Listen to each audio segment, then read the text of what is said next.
Bismillah, alhamdulillah, wa la ilaha illallah, wallahu akbar, dear brothers and sisters. Continuing again with chapter number 30 and the understanding of one important concept Allah subhanahu wa ta'ala have introduced at the end of this chapter, which is the time. The time is the most important capital in our life. If you waste your time, you cannot get it back. And Allah subhanahu wa ta'ala, brothers and sisters, have told us throughout the Quran, even one whole chapter, which is a small chapter, wal asr, innal insana lafi khusr. By the time, Allah is swearing by the time. He's telling the humanity that everybody is in loss except those illa alladhina amanu, those who have a belief, wa amil salihat, and do good. So the time is the most important thing because there is other things Allah have created. It's within the environment, within the context of the test we live in, can basically make you lose your time. The majority of the people just waste 3 hours watching a football game, 3 hours watching a movie, 5 hours dining. So many different things people use their time and waste their time in. That's why Allah subhanahu wa ta'ala, He says that the people in the hereafter, they will be astonished. Oh, we lived on earth one day, few hours, because the time passed. And then Allah subhanahu wa ta'ala in the ayat, He says that these people this is part of the test, that your time will be, Allah will make the shaitan will be what? A tool to waste your time. Shaitan will be a tool to waste your time. That's why it was, shaitan wastes your time through delusion all the time.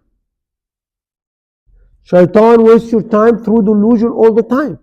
A person who stays on, watching a football game for 3 hours,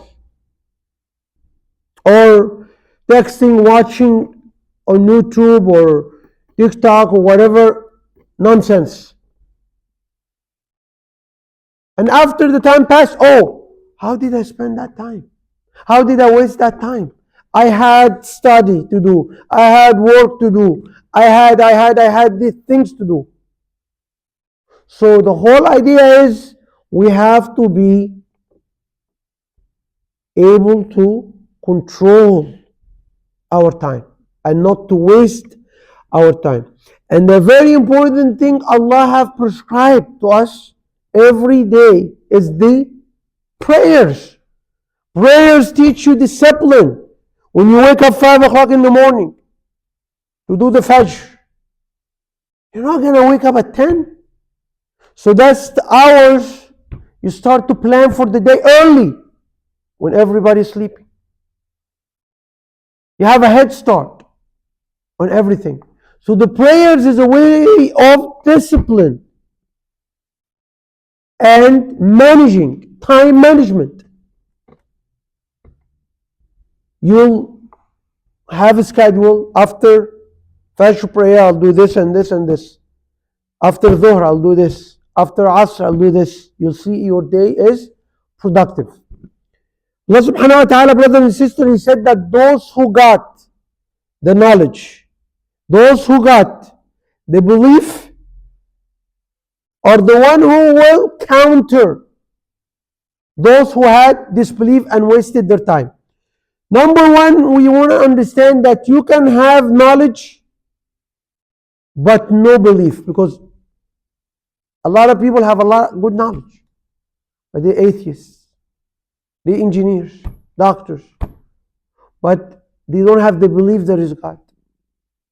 Because that knowledge they got, sometimes because of arrogancy, Sometimes because they're not from inside. Allah is the one who, when Allah said, Yahdi man yasha, He's the one who guides. He guides according to some criteria, brothers and sisters. And these criteria usually unseen to the public. Nobody can see them because they're embedded in the heart. Allah is the only one can see the heart. So from there, Allah guides those who has ilm, who has knowledge, to belief. But you can have the ilm and you're not going to be guided because there's something in the heart. Maybe arrogancy, maybe I'm not humble enough, maybe I don't like different races, different colors, I want to have power. Because remember, when you go to Allah, when you become a believer, there are things you're going to have to lose. There are things you're going to have to leave behind. When somebody become a Muslim, he has to leave alcohol. He has to leave fornication. He has to leave boyfriend, girlfriend business. You know, a girl has to be modest in her dress. So there's things you're going to have to throw out of the window. Some people are not able to do this. That's why they don't get the true belief in their heart. But they might have the knowledge. Then the people who have the knowledge and they have the belief, they will tell these people that لَقَدْ لَبِثْتُمْ فِي كِتَابِ اللَّهِ إِلَى يَوْمِ الْبَعْثِ فَهَذَا يَوْمُ الْبَعْثِ وَلَكِنَّكُمْ كُنْتُمْ لَا تَعْلَمُونَ. They will tell them that you stayed until the day of resurrection. And this is the day of the resurrection. This is the day of the resurrection which God have talked about in the Quran, in the Fatiha. When the first few words of the Quran it says, Maliki Yawmiddin. He is the king. He's the one who owns the day of judgment. So they will tell them, this is the day of judgment. This is the king. This is Allah. This is the malaika. This is the angels. You're going to see everything. Because you got what? These people got ilm, knowledge, and belief. This is the day of judgment. وَلَكِنَّكُمْ كُنْتُمْ لَا تَعْلَمُونَ. But you were not.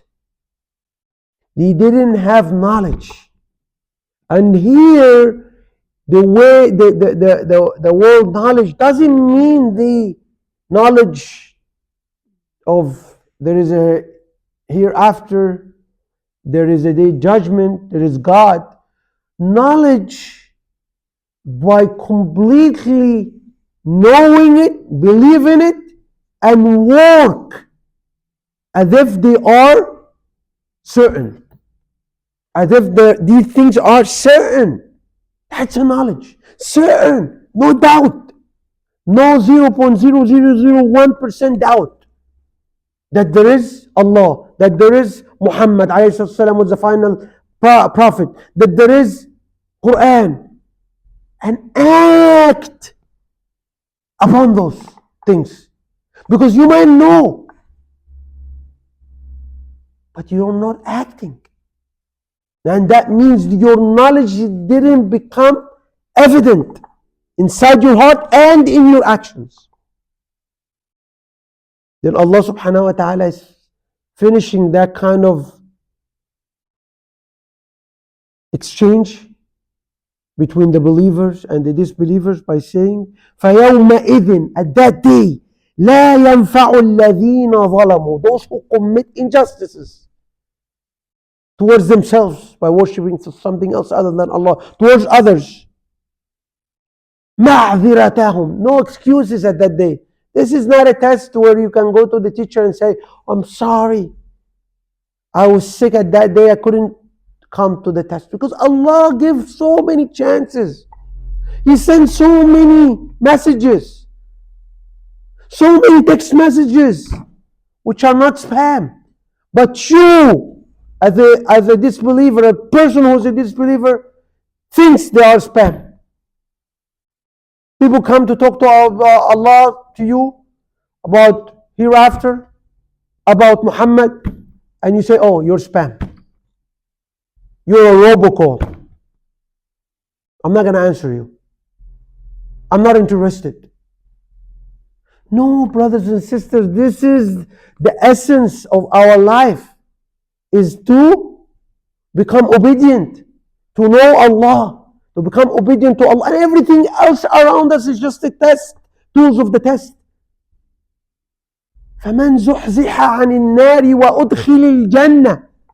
Those who have been shifted away from hell, and they entered paradise. فَقَدْ فَاز. They have become the winners. So Allah subhanahu wa ta'ala says that excuses is not going to be accepted because too many chances have been given to them. وَلَا هُمْ يَسْتَعْتِبُونَ. Indeed, their ability to talk to Allah and ask to the benefit from their excuses, null, void. No excuses will be accepted at this day. أقول قولي هذا وأستغفر الله لي ولكم ولسائر المسلمين.